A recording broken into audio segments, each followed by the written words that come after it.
वक्फ संशोधन विधेयक पर संभल से समाजवादी पार्टी के सांसद जियाउर रहमान बर्क ने कहा कि हम पहले से ही इस विधेयक के खिलाफ हैं। जब यह विधेयक पहली बार सदन में लाया गया था तब हमारी पार्टी और हमारे नेता अखिलेश यादव ने इसका कड़ा विरोध किया था। इस विधेयक का विरोध करने का कारण ये नहीं कि इसमें भाजपा एनडीए सरकार ला रही है। हम इस विधेयक का विरोध इसलिए कर रहे हैं क्योंकि इस विधेयक में कई ऐसी बातें हैं जो हमारे लोगों के अधिकारों को छीन रही है। जब सरकार ने इसे जेपीसी के पास भेजा था तो हमें थोड़ी उम्मीद थी कि शायद इसमें जो कमियां हैं उन्हें दूर कर लिया जाएगा, लेकिन यह सिर्फ औपचारिकता थी और रिपोर्ट सिर्फ उनकी मर्जी के मुताबिक पेश की गई। कि उस बिल के लिए हम लोग पहले से विरोध में हैं और जब सदन के अंदर ये पहली बार बिल लेकर के आया गया था तो मैंने और हमारी पार्टी ने और हमारे नेता माननीय अखिलेश यादव जी ने हमने पुरजोर तरह से इसका विरोध किया था। और मैं पहले भी बता चुका हूं, विरोध करने का कारण हमारा ये नहीं है कि सिर्फ के बिल को बीजेपी एनडीए सरकार लेकर के आ रही है, क्योंकि बिल के अंदर असल में काफी सारी चीजें जो हैं हमारे लोगों का हक छीनने का जो काम हो रहा है, इस वजह से हमने इस बिल का अपोज किया था।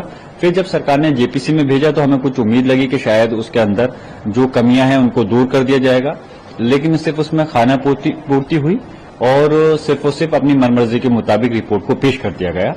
अब हम इस बिल के सिलसिले में हिंदुस्तान के जो हमारे समाज के, हमारे कौम के जो जिम्मेदार लोग हैं, सब लोग मिलकर के इस पर हम बैठक कर रहे हैं, बात कर रहे हैं, चर्चा कर रहे हैं।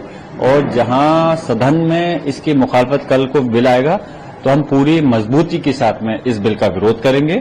सरकार के पास भले ही बहुमत का आंकड़ा है, लेकिन जो इसके सहयोगी दल हैं वो लोगों को, उनको पता है कि इस बिल का अगर वो समर्थन करते हैं तो आने वाले समय में उनको इसका बहुत बड़ा खामियाजा उठाना पड़ेगा। इसलिए हम चाहते हैं कि सरकार तानाशाही से हटे और इस बिल को वापस ले, और अगर वापस लेती अच्छी बात है, और अगर जबरदस्ती पूरा प्रयास करेगी उसको पास कराने के लिए, हम पूरी मजबूती के साथ में हमारी पार्टी, हमारे नेता माननीय अखिलेश यादव जी के नेतृत्व में इसका विरोध करेंगे और सब विपक्ष मिलकर के इसका विरोध करेगा। फिर भी अगर ये पास कराते हैं तो सदन से लेकर सड़क तक हम इसकी लड़ाई को लड़ेंगे। जरूरत पड़ती है तो फिर हम न्यायालय का दरवाजा भी खटखटाएंगे। उन्हें कहने, वो सिर्फ सरकार की बोली बोल रहे हैं, उनको खुद ये पता नहीं होगा कि इस बिल के अंदर क्या है। ये लोग वो लोग हैं कि जिन्हें सिर्फ और सिर्फ आंख बंद कर करके सरकार की गुलामी करनी है। और भले ये बीजेपी के सांसद हैं, मैं ऐसे सांसदों के उस पर खास कोई टिप्पणी भी नहीं करना चाहता। अगर सही बात करना चाहते हो, अगर आप में वाकई में नॉलेज है इस बिल के बारे में, आमने सामने बैठकर डिबेट करो अगर आपको जानकारी है तो, और हमें बताओ कि हमारी समाज के हक में क्यों बेहतर है, इसके अंदर क्यों गुमराह कर रहे हो आप, और कब तक गुमराह करोगे। ये देश सिर्फ हवाई बातों से नहीं चलेगा, ये देश चलेगा संविधान से चलेगा। और बिल ऐसा लेकर के आने चाहिए जिससे कि समाज का भला होना चाहिए और देश की तरक्की होनी चाहिए। सिर्फ अगर कोई गलतफहमी ये पाल ली जाए कि एक कम्युनिटी को टारगेट कर करके आप इस देश का भला कर सकते हो, तो ये देश के साथ में आपकी वफादारी नहीं हो सकती।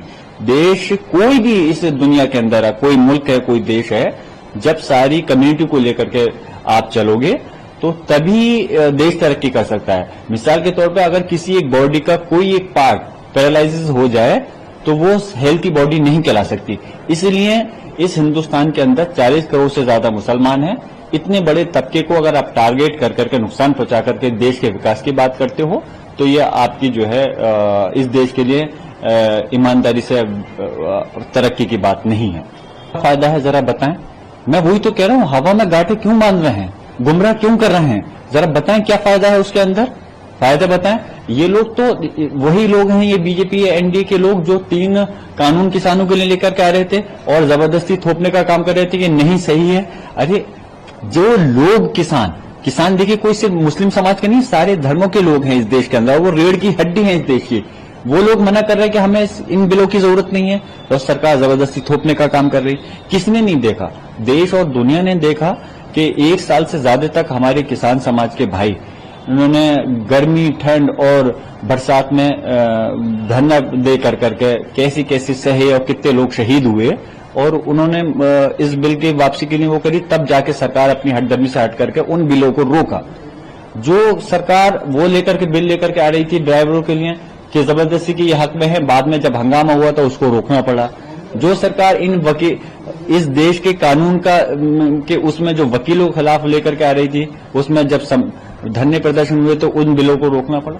तो खाली कहने से, थोपने से कोई काम नहीं चलेगा। ये सरकार जबरदस्ती में जो बिल लाना चाहती है, मेरा कहने का मकसद ये है कि अगर बिल आप ऐसा लेकर आओगे जिससे कि हमारे देश की तरक्की है, जिससे कि यकीनन सारे समाज को फायदा मिलेगा, तो हम 2 कदम आगे बढ़कर के उस बिल का समर्थन करेंगे। हम सिर्फ इस बुनियाद पे बीजेपी आरएसएस की मुखालफत, एनडीए की मुखालफत नहीं करना चाहते कि वो हम उसके विपक्ष में हिस्सा में।